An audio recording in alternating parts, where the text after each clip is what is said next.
Hola, ¿cómo estás? Espero que estés súper bien. This is Tamara Marie, host of the Learn Spanish con Salsa podcast.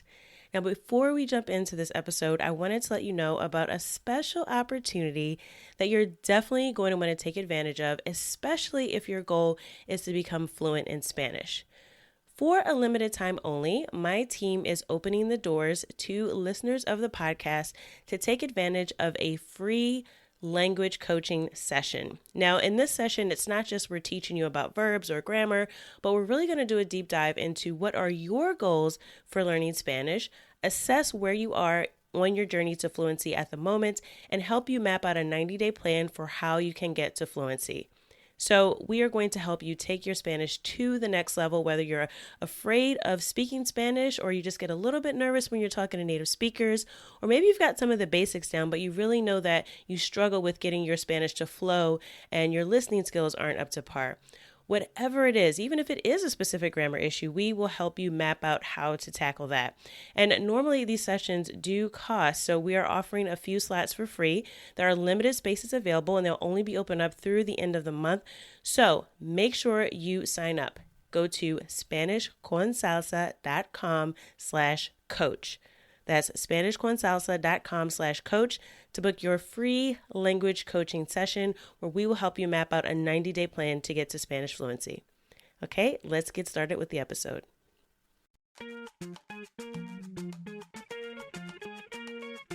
Bienvenidos! Welcome to the Learn Spanish con Salsa podcast, the show for Spanish learners that love music, travel, and culture. Close your grammar textbooks, shut down the language apps, and open your ears to how Spanish is spoken in the real world. Let us show you how to go from beginner to bilingual. Here is your host, certified language coach, Tamara Marie. Hola mi gente, bienvenidos al episodio 169. Welcome to episode 169 of the Learn Spanish con Salsa podcast. Now, before I get started with this episode of the podcast, I do have a big announcement, and I wanted to say muchísimas gracias. Thank you to everyone who's been listening to the podcast since we started in January 2019. We have reached 1 million downloads for the Learn Spanish con Salsa podcast. So I am super excited, and we will be doing some challenges and giveaways in the upcoming weeks as we celebrate our 1 million downloads. So make sure you check out our Instagram at Learn Spanish con Salsa to see how you can enter our giveaways. Okay? So again, thank you for everyone who's listening and to all of our members throughout the years, and to anyone who's ever been a guest on the podcast and shared your story, shared your expertise.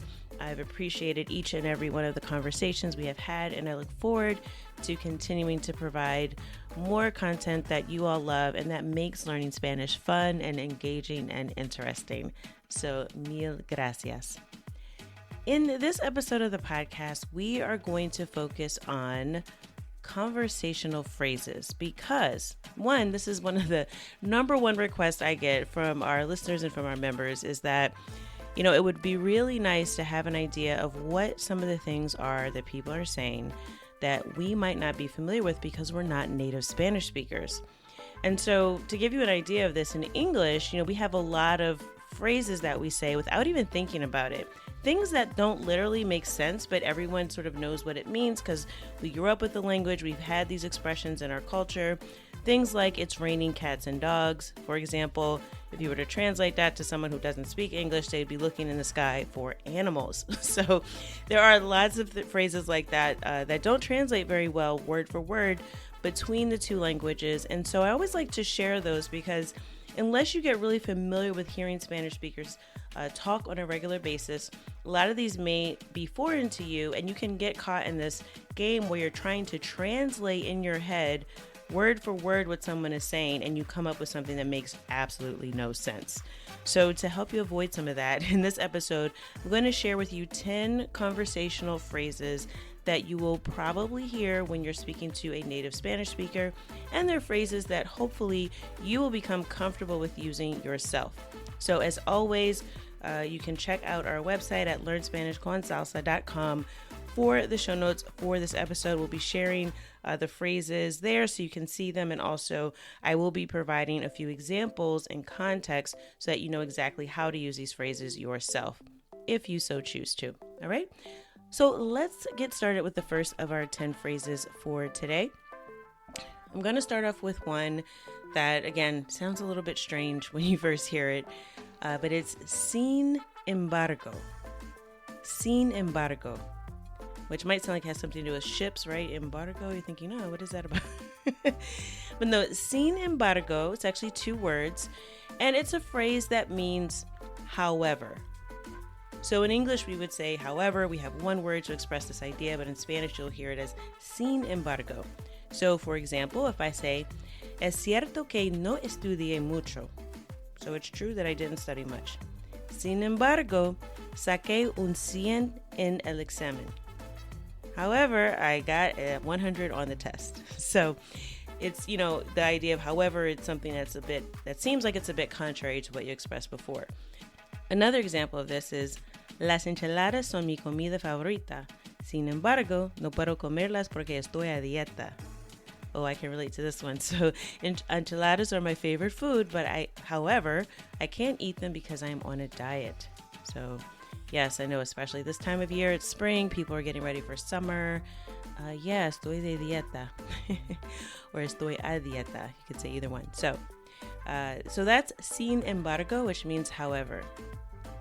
The next phrase that we're going to look at is ya que. Ya que. Now, it doesn't help that both of these words individually are probably two of the shortest and most confusing words in the Spanish language on their own, but yet when they're used together, they mean something completely different. So, ya is something that can mean now or already. It's used in a lot of expressions, has other meanings as well in context, and then que, which could mean that or what or other things as well, depending on what words that are around it. So ya que is a phrase that means something like what we would say in English is just one word, since, or because of this. Since this happened, then that. So for example, ya que estamos juntos, hablemos de nuestra boda. So since we're together, let's talk about our wedding. Ya que me mandaron la oferta de trabajo, busquemos una casa nueva. Since they sent me the job offer, let's look for a new house. Okay, so this ya que is like you're saying the reason that you're about to do something. Like, since this is happening, then we should do this. That's kind of the idea. All right. The next one is ni siquiera, ni siquiera. And this is actually, spelled as two different words. It usually sounds like one word, ni siquiera. And this one means something like not even or not so much as. So let me give you a few examples to make it sound a little clearer. Ni siquiera me preguntó cómo estaba. Ni siquiera me preguntó cómo estaba. He didn't even ask how I was. Right? So it's like someone is being a bit rude. Like, he didn't even ask me how I was doing, right? So ni siquiera is like didn't even. And he's saying, and the phrase is me preguntó, so asked me. So it's saying ni siquiera me preguntó. So he didn't even ask me. Another example. Nadie lo ha visto, ni siquiera su hermana. So no one has seen him, not even his sister. So this one can be a little trickier to get used to. I would definitely recommend, this is one of the phrases, and actually with all of these phrases, write some of your own sentences using them, and then next time you have a conversation with a Spanish tutor or one of our coaches at Spanish con Salsa, ask them if these sound okay, right? See if you are getting the word usage correct before you kind of go out and use it in the real world, because then you'll have the confidence that you've really mastered the phrase. So this one can be a little bit tricky just because, again, it's not used exactly in the same order that we would use this in English. So this is when you might want to practice writing some phrases on your own and then getting them checked out by a native speaker. Okay, next phrase, sin querer. Sin querer. And this means something like you did something by mistake or without wanting to do it. This one sort of does make sense if you were to think of it literally, because querer means to want, and sin querer, so sin means without. So it's like without wanting. So, for example, I could say, ay no, mandé las fotos a mi mamá sin querer. Mandé las fotos a mi mamá sin querer. So I'm saying, oh no, I sent the pictures to my mom by mistake. So I didn't want to send her the pictures. I sent her these pictures by mistake. And hopefully they were kosher pictures now. Okay, another example. Dejé la comida fuera sin querer y se echó a perder. Dejé la comida fuera sin querer y se echó a perder. So this means I left the food out by mistake and it went bad. So this se echó a perder is another phrase with the verb echar and perder. So echar a perder, in this case, is saying that something became rotten or spoiled, like it was lost. So it's no longer, you can't use it anymore because it went bad. So that's how we would say it in English. It went bad, which also, again, if you actually think about it, doesn't make a whole lot of sense, right? It went bad. Okay, the food is spoiled. But that's how we say it. So in Spanish, it's se echó a perder. But the phrase here, sin querer, again, I left the food out on the counter by mistake. I didn't mean to do that. I did it without wanting to. The next phrase is one of my favorite, and it's funny because you can actually take this literally and it won't be too far off. But when you hear it used, you might think someone is being very dramatic. And I'll explain. So the phrase is todo el mundo. Todo el mundo. Which literally, if you translate it, means the entire world, the whole world, like all of the world, literally. But it's really just a way of saying everybody or everyone. So again, it can sound dramatic, right? Like if you take it literally, like, oh, the entire world is doing this. Like, no, they just, and they do kind of mean that because you are kind of say, well, everyone's doing it. But again, it is one where literally it won't be too far from the sentiment of the phrase. But again, the way we would translate it into English, we wouldn't say the entire world is watching or something like that, right? We would just say everyone is watching. So here are a couple examples. Todo el mundo está escuchando esa canción. Todo el mundo está escuchando esa canción. So everybody's listening to that song. Another example. Todo el mundo lo conoce. Todo el mundo lo conoce. Everyone knows him. So again, I could say the whole world knows him, right? but yeah, I think it's a much more accurate translation, or the way we might express it daily in English is everyone or everybody. The next phrase is de hecho. De hecho. And this one means actually or in fact. And this is actually a really important one to know. And I want you to pay attention to this because a lot of English speakers, sometimes we mistake this and we use a false friend, right? A false cognate when we're trying to express this idea.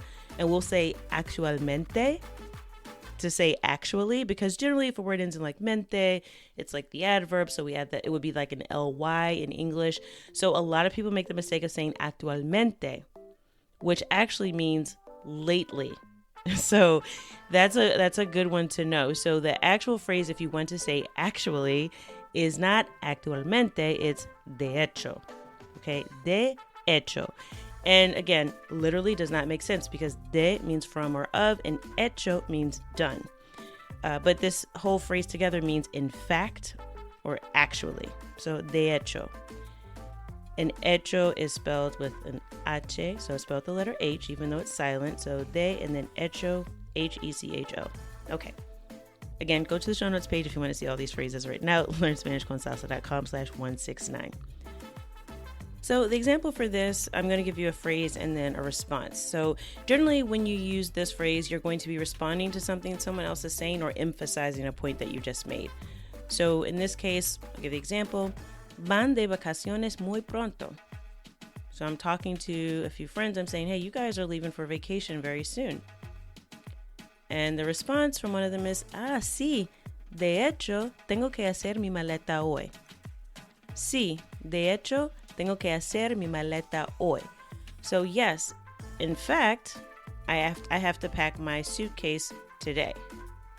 So, or you can say, actually, yeah, I have to pack my luggage today. So again, this is you're just really confirming what someone is saying, or you're giving a little bit of emphasis, like in fact, and then you kind of go on. This is also a very good transitional phrase you can use when you're in a conversation and you're trying to think of something to say instead of going, right? You can always be like, de hecho. So it's like, actually, so this is a good one to know. And again, to get out of that false friend of saying actualmente, you can only use that when you want to say lately. All right. So hopefully that one was helpful. This is a big one that people tend to mess up. All right, we have a couple more phrases to go. Hopefully you are taking note of these. The next one is en cambio. En cambio.